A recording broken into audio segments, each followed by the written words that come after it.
曾经在四川某高校有一位校长，15年间贪污受贿高达近5000多万，与87名女教师有染，屡次被举报，却稳坐泰山，屹立不倒。人们不禁猜疑，此人究竟有什么过人之处？为何如此任性妄为？他就是柴永柏，四川音乐学院前副院长、党委书记。2015年7月3日那天，一辆警车驶入川音校园内，下来几名纪检工作人员，带走正在工作的柴永柏，并在其私人小洋楼内搜出大量计生用品和现金。一时间，校园内师生们窃窃私语，奔走相告，纷纷前往校长小洋楼前拍照打卡。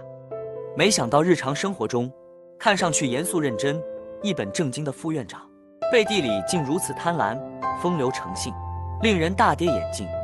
随着案件曝光，柴永柏的敛财过程和风流韵事在网上流传。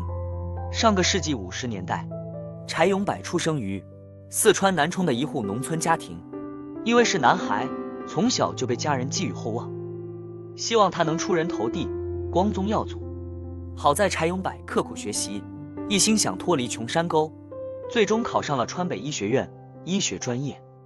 大学毕业后，他本想当一名医生，却未料被分配到了四川教育厅，担任一个小科员。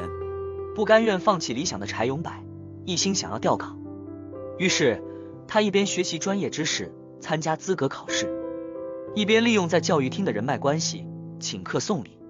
终于他如愿以偿，调回川北医学院担任老师。之后他凭借自己的才华和处世哲学，短短几年就升任副院长职位。通过自己的努力，职位快速变迁，让柴永柏欣喜若狂。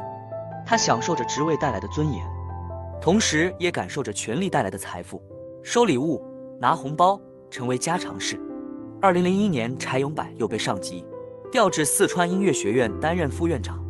当时四川音乐学院名声在外，从这里走出去多名歌星，比如李宇春、谭维维等。学校里不乏拥有优秀的教师，而一个非专业出身、和音乐不沾边的医学院领导，竟然能担任音乐学院副院长。为此，当时学院师生们议论纷纷，百思不解。进入川音学院后，柴永柏主抓基层建设，在工程老板面前，他毫不掩饰自己贪财的野心，利用职务之便，从中获取高额回报。没过多久，他又升任成为学院一把手，从此在追逐欲望的路上放飞自我。俗话说，保暖思淫欲，钱包鼓起来的柴永柏也不例外。由于他决定着教师们留校、职称评定等机会，因此很多女教师常会找上门。而柴永柏的回复令人瞠目结舌，他说：“有钱就给钱，没钱就用身体来交换，也是一种办法。”无奈之下，很多女教师不得不被迫接受。据说，当时学校有88名女音乐教师，其中有87名和柴永柏发生过关系。这些女教师的平均年龄30岁左右。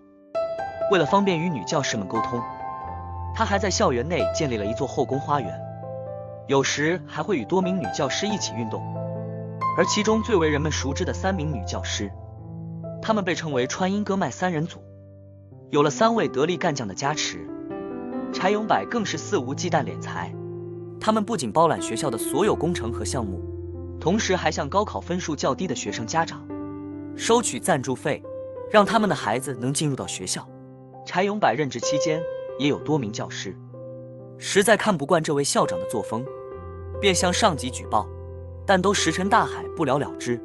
终于2015年，柴永柏被抓，他的丑事被暴露，多年笼罩在四川音乐学院上方的乌云才散去。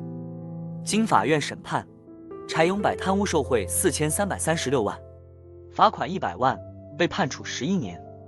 他的女儿因借他的名誉受贿，判处1年6个月。而他那些有利益往来的情妇们，也得到了应有的下场。柴永柏终究还是辜负了家人和人民的期望。他本可以在自己的专业上不断精进，脚踏实地，但却为了一己私欲，走上了不归路。而对于他落得如此下场，纯属咎由自取，罪有应得。俗话说，欲戴王冠，必承其重。想要谋得高位，就得要有匹配的能力和品性；想要获得权力，就必须要有驾驭权力的能力。反之，任由欲望泛滥，玩忽职守，必然受到法律的惩罚。